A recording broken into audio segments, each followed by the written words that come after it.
afterwards. It'll be archived at youtube.com/Eurogamer. Anyway, without further ado, Dean Hall, the creator of DayZ.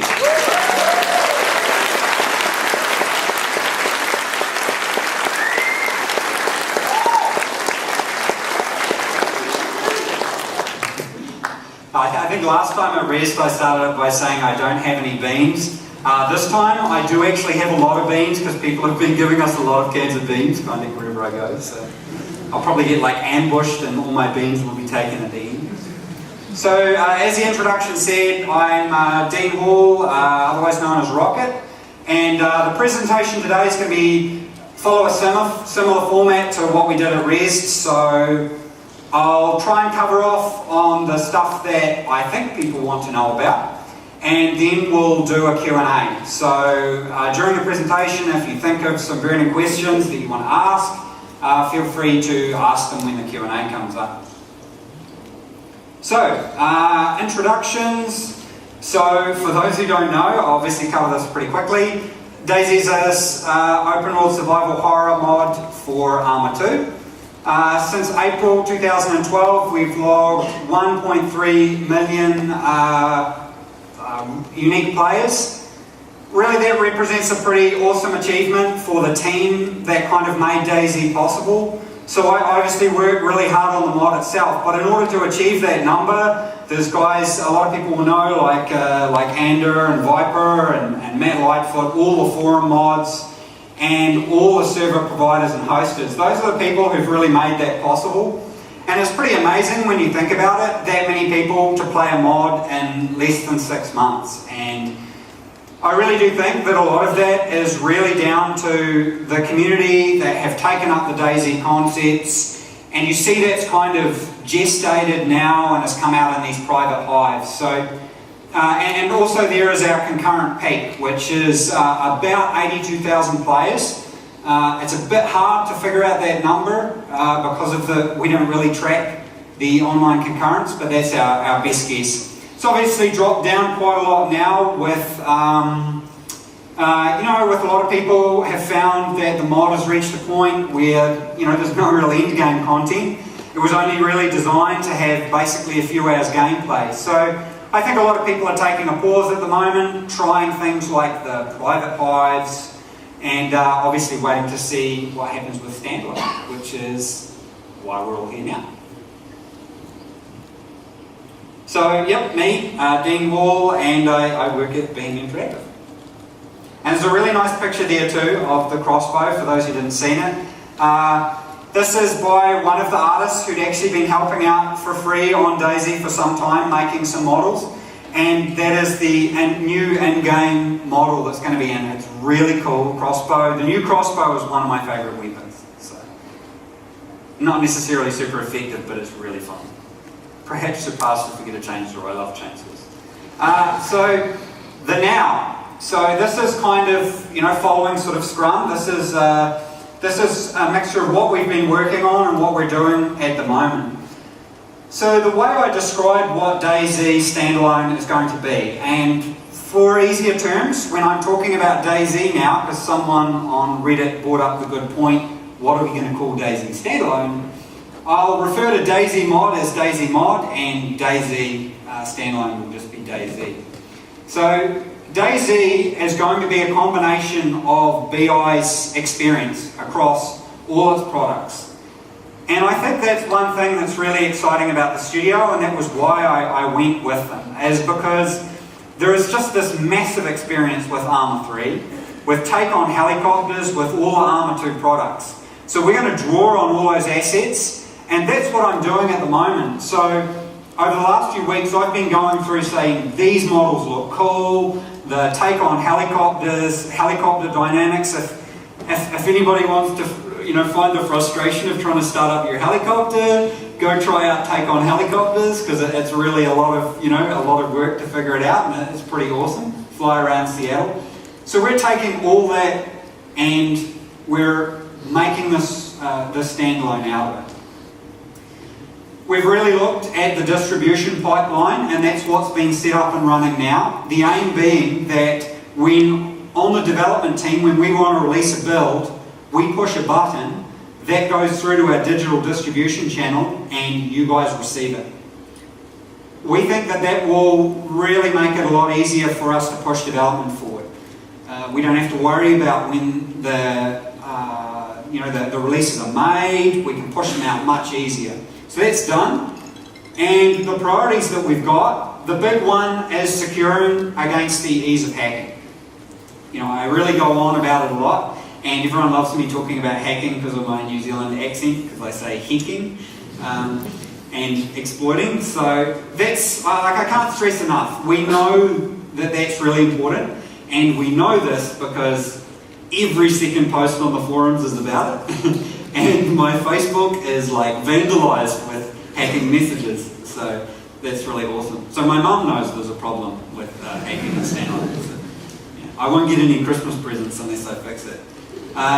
So yeah, we know about that one. And the other thing is fixing bugs. The exploiting, and that has been quite a challenge for us because we really have to re-engineer how ARMOR works. And I'll cover these off individually in the next few slides.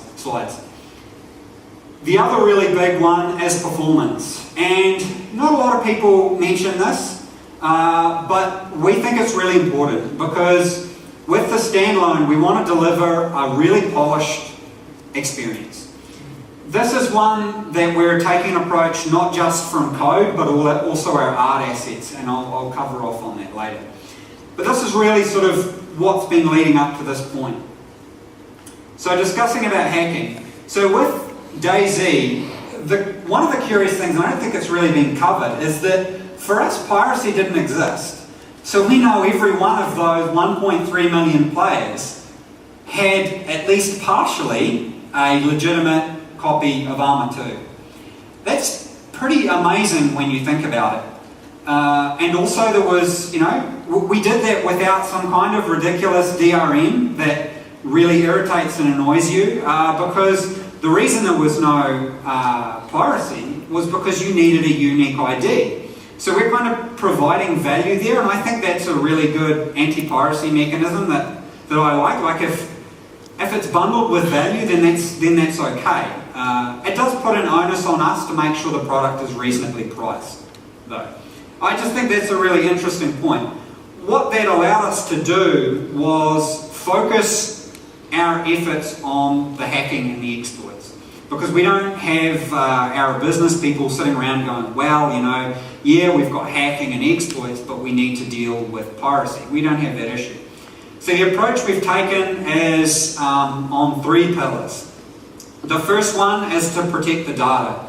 I guess I shouldn't get too technical about it. One of the big reasons that we have a problem at the moment is that people can inject scripts. ARMOR is a very trusting engine because of what it was designed to do. We've gone through our lead programmer, Andres Spaniel. He's like a genius. Those who know the ARMOR franchise will know this guy is a legend. A lot of people criticise the engine, but I really think that if you look at what that engine does and you look under the hood, and I have, there is some real magic there. And what we want to do with the standalone is bring that magic out. And I like to think that the DayZ mod has given a glimpse of what would be possible if we just tidy up the edges around the design. So that's the first part. Lock the data down, and that's done. The second part is that we're going to log everything, and this is something we've been experimenting with the standalone. And we're going to talk with our server hosters and how we're hosting the central hive and set up a method of auditing all that, so that even if we don't catch the hacking in the first instance, we'll be able to catch it when we go through the audit trail that it leaves behind. Then finally, we utilise the resources available to us, such as database bans, utilising things like VAC on Steam and things like that to, I guess, police the restrictions. I want to be very clear at this point that hacking is the issue for this project. We know it's an issue. We play it too. I get just as many frustrated people in the studio come up to me and say, what the hell's going on? Where are dogs? Why isn't hacking fixed? As I do from regular, just people on the forums. One awesome thing about the project is that in traveling around, I've been able to talk to like really supportive people from like awesome places like Valve, Notch from Minecraft, CCP, and they have all given heaps of advice, and we're going to get them early builds and get their feedback. So we're really blessed really to have this just awesome input from just all other people. I was talking to Philippe from KSP, and he just had some really awesome feedback, and I can't rave about that game any more than I already have. And so I'm just really feeling that that's been really helpful for our development, and I think that that's going to help us deal with particularly this hacking issue. I'm sure I better get some good questions on this in the Q&A. So optimization. I think optimization is going to help us with many problems. So to give an example of one area that we're focusing our optimization on is the zombies themselves. At the moment, they're using Arma 2's player models, which are designed to do very complex things. They have very complex materials, very complex textures. One of our really awesome artist gurus has been working on Arma 3 Vespa. I think yesterday on Skype, he was doing a test for me, and we discovered a way that will dramatically decrease the FPS usage for zombies. So that's a really key and tangible thing that we can do to tidy things up. So there it goes there. Heavily optimized our zombie models, world-based optimization, and code and design optimizations as well. So our goal here is to make it run better, make it look better, and hopefully make it work better as a result of that. A lot of people have been critical of us not jumping on board with Arma 3, but the way the BI engines, the BI products work is really we can take on helicopters and we can draw in this inspirational ideas. We've got this awesome team. I hope we can do like a little webisode and actually introduce people to the team, like Andra, Jurka, and Bebel. I probably pronounce their names completely wrong because my Czech's not awesome. But these guys, I can't rave about them enough. We hope to get some content on this on the Tumblr as soon as we can. I'm really pretty excited about what we're going to be able to put out there. So the future, and I guess this is what everybody wants to know about. Our real push is towards authenticity. I've talked about this on the forums, and I'm going to give a few tangible little stuff that I haven't given in a slide shortly. So those are the three pillars that I'm really focusing on. Authenticity, the tension involved with the player, and the freedom. We've got some radical ideas planned. I have to be honest, I don't know how they're going to work out, and that's the idea of this alpha process. We stabilize the standalone, we put some radical ideas in, and we find out how it works. So how are we going to do this? We're going to focus on medical and survival. We're going to introduce this new antagonist, this sort of silent, passive antagonist. We're going to redevelop the zombies. They're another real key focus. Not just graphically, but within the engine. So at the moment, the zombies are based on soldier AI. So they try and outflank you, and they run in zigzags. And the animations are designed to do something different from what we're trying to do with. So that's why we're completely revamping that. And then there's a big focus on equipment and inventory. Everybody knows the reason for that, because in DayZ, your leveling is everything. Like your XP bar is your inventory screen. So I've mentioned before, scrapping that inventory screen completely. We've even been looking at entirely scrapping the module that we use to even provide UI. So those I guess are to give people takeaways. Those are the three that we're really looking at. So what I'm talking about in terms of this medical and survival aspect is we really want to introduce this idea of the survivor versus the wild. At the moment, a lot of DayZ hipsters will realise that it's really easy to survive. Once you've figured out the quirks and that you can kind of run through the buildings and get away, it's really easy to survive. We want to take that away completely. I like to think of your player's body and the environment as the real antagonist in DayZ. So there's been a really good thread on the forums, which one guy went through, compiled a whole bunch of ideas, did a really good analysis. So I read through that and that really struck a chord with me. Those were the things that I wanted to do on the original vision. And there are things we can do with the standalone that don't require us to reinvent the wheel too much. And that's why these are a real key part of what we want to do. So things I can confirm, and I am being suitably vague about, I think I mentioned this later on as well, about things, because when I release the standalone, I want to be able to say, here are these cool new mechanics I've designed, and not find that somebody else has put them in somewhere else. So I accept that I'm trying to find a suitable level of vagueness. If people think I'm being too vague, they can feel free to ask questions in the Q&A. But new fracture types. So one example is breaking your ribs, combined with the more complex damage model, depending on where you're taking damage. I mentioned about the inventory system before, so we've been pushing towards making, and I just realised I was just about to get super technical there, but at the moment our references to weapons is very simple, because armour doesn't need to track a lot of things with the weapons. We want to turn them into actual objects so that the weapon has durability, the weapon can jam, all those kinds of things. You know, your night vision goggles has batteries. If you get hit in the head, if a player's shot in the head, then their night vision goggles will be very badly damaged. And when you go to pick them up, you'll see, oh well, they're really badly damaged.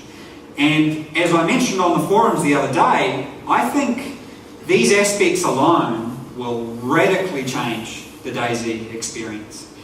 And I prefer this approach than penalising the free-for-all PvP. I think that if we build these kinds of things around the experience, that it will round out that PvP experience. Now, I don't know whether I'm right, but I think that this is a much better approach to take rather than having PvE servers and all that kinds of stuff. Because the real core experience is the tension that DayZ provided, and that's provided by the other players. It's a bit of an experiment. So I mentioned there malaria, cholera, dysentery, and this third one is one that maybe you'll cop a little flack for, and we'll have to see how it goes, which is no flashy UI, watching for cues. So an example being, I think Stefan, the other day in our motion capture studio, was filming vomiting animations, which is probably one of the more unique motion captures that they've done. So, you know, having to figure out how sickness is affecting your character, and then we're hoping that will create these really unique situations in your group. One of your group members sick, what do they do? There is an issue with with lack of UI that was brought up by a user on Reddit who said that, deaf players, obviously that creates an accessibility problem. The proposed solution that we have at the moment, it's not been coded, so I can't confirm it, but we really want to do it, is that for deaf or hearing impaired players, or those who don't have speakers, that there will be an option, sort of a hearing impaired option, that will disable all sound and replace them with some kind of UI. So we want to kind of avoid exploits, but support that as well. So I don't want those who are hearing impaired to think that we're leaving them behind there. So we'll just have to see how that goes. So this is the end state that I want to see. And someone posted on the forums about having players pooing, and we all had a good laugh. And then I sat down and I thought about it, and it kind of nagged me for a few days. And I just kept telling myself, no, just forget about it. It's just funny.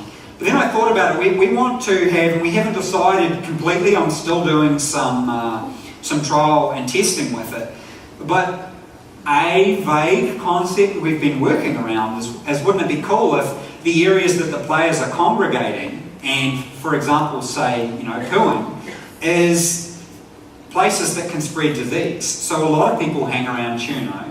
What if tuno was a significant vector for disease? So we're still teasing this idea out, but I think this is going to become a big part of DayZ. Not an overt mechanic like being shot or falling off a ladder, but it will be that background tension that I think is going to become that silent antagonist that will push people to group together or just get a really good strategy. And bad food as well is something I've talked about on the forums.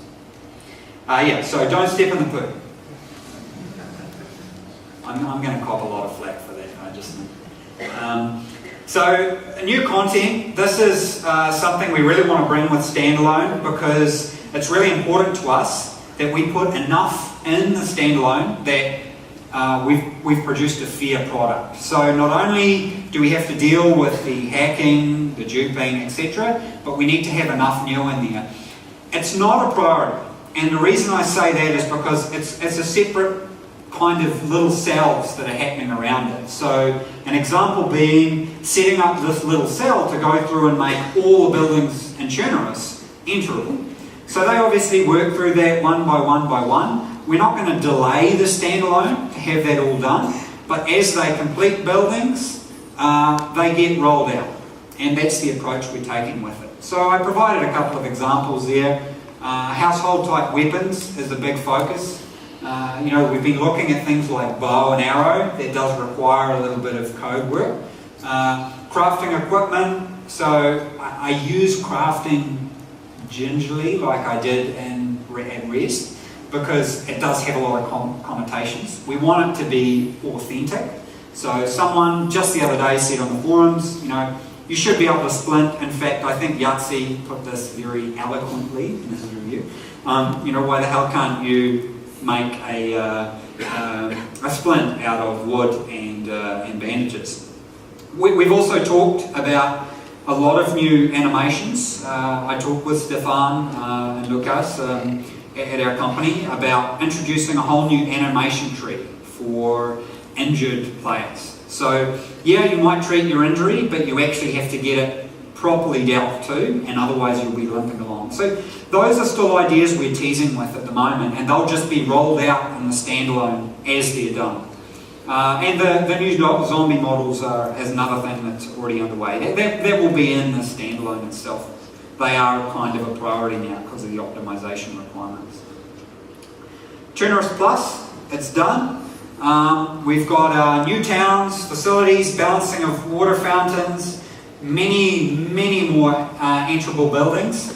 I'll have some pictures on the Tumblr very soon of some of those, maybe even a video or a little interview with some of our artists that will do a little bit of an explore of Tunerus Plus. Unfortunately, our two developers of Tunerus Plus are still in prison in Greece. I won't talk any more about that. BI's made statements about that, but Ivan and Maxwell are actually the two guys who did this. So with them being away, it's been very difficult for me to do exports of this, but we're making do as best as we can. New crossbow, which I snuck in the picture before. Melee and items, those things have been done as well. Some of those may come out in the mod if we get the community involved in helping to push that out. So vehicle development. I talked a lot about player construction. We have had to scale back our ambitious design requirements for November, December release. And that is so that we can focus the time on providing a polished product. However, vehicles are something that there's a lot of tech already implemented in the mod, and there's a lot more that we can use in the engine. So, and there's a lot we can already do in terms of having sort of this vehicle customization. And I guess to provide a bit of a thought picture, I see it as being, like I said here, so this is a precursor to our more complex player construction. So we want to perfect the simple. We want to have it so that you can go around and scavenge whatever parts you can find on vehicles. Maybe you find an engine in a smaller car or parts for an engine. You can use those, but it'll have a lesser effect, and you combine different parts together to have different effects in different vehicles. We want to really have it so that players can find different parts and create different kinds of vehicles. You know, everyone, the guys at BIS talk a lot about the battle bus. Like, everyone likes the battle bus. So we want to have that kind of ability to authentically create vehicles, and I think that's going to provide us our precursor. And it's something that we can achievably do in the short term before we get player construction done completely. I guess that's suitably vague, but I think we've kind of reached that point. It's so soon. Maybe, it's a little bit precious of us, but I want to be the first to implement some of these cool little ideas we've got, and it's not, it's only a couple of months away before we've got the standalone. But if you think I'm being too vague, you can call me on it in the Q&A, and you'll watch me squirm and get really uncomfortable. Timetable. So, bugs and happen plus stable build equals our alpha. I think probably every day someone posts on my Twitter, when is the standalone out? It has to be out before the end of the year. Not just because we've committed to it, but in order to achieve what we need to do. It has to be. Like, there's no, we hope it is, or whatever. It has to be out by the end of the year. And it's going to be cheap. We've decided that,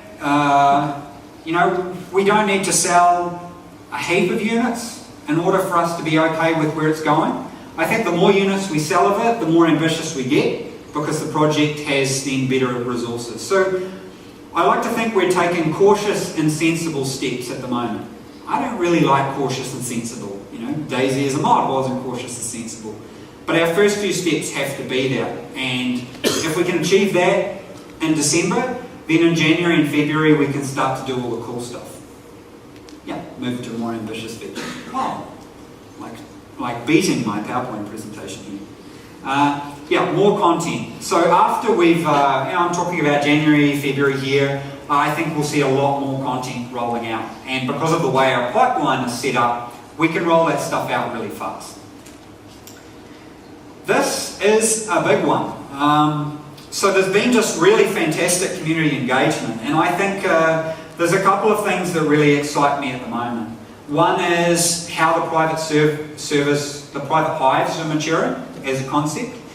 I'm really hoping that we get this central repository for the mod, and I can get like a Skype group going of some of these awesome people, like I think the Survive DayZ, I just sent the guy on Reddit my contact details. I can go to them and say, here are these assets I'm implementing in the standalone, here is the scripts that are behind it, can you guys figure out how to put that into their mod, and then they can put it in and give it feedback. Maybe you could see that as being lazy, but I don't think I'm so awesome that I can work on the mod and the standalone at the same time. So why don't me and these guys who are doing this awesome work talk together and try and find some kind of synergy. So Matt Lightfoot at the moment, our production guy, is working with these people, and I really hope that very soon we're going to get a central repository that I can upload all the stuff into, and we can start seeing something happen quick. And then people will stop bugging me about patch 1.7.3. Really want to get into supporting events, look at APIs, having community localization, those kinds of things. An example of an event is we're trialling a little bit of support within the mod for the Survivor games that are coming up. And I'm really excited about that. Really excited. I think that's going to be really cool. So there's going to be, if that works out, then that will provide a customized version of DayZ that's highly specialized about providing these kind of events that have a very, like a big, production behind them and are designed for a large amount of viewers and esports and stuff like that. So, I hope I haven't talked too long. It's really hard for me to get a perspective on what people want to know, because I've been living and breathing it, and I have to confess, certainly the last month hasn't been super pleasant, and I think at times, probably the whole time, I wouldn't even call it really fun. There's a lot of pressure that comes through with it. You spend a lot of time, you think, man, when we release the standalone, is anybody going to buy it? And then other times I think, yeah, heaps of people will. And I think the most important thing, and where I've reached at this point, is that we just have to make the game. That's the important thing. And if we screw this up, we've got no one to blame but us, because we have the support from, like, you know, from Valve. We have the support from, you know, people like CCP and, you know, KSP, and all these people are supporting us.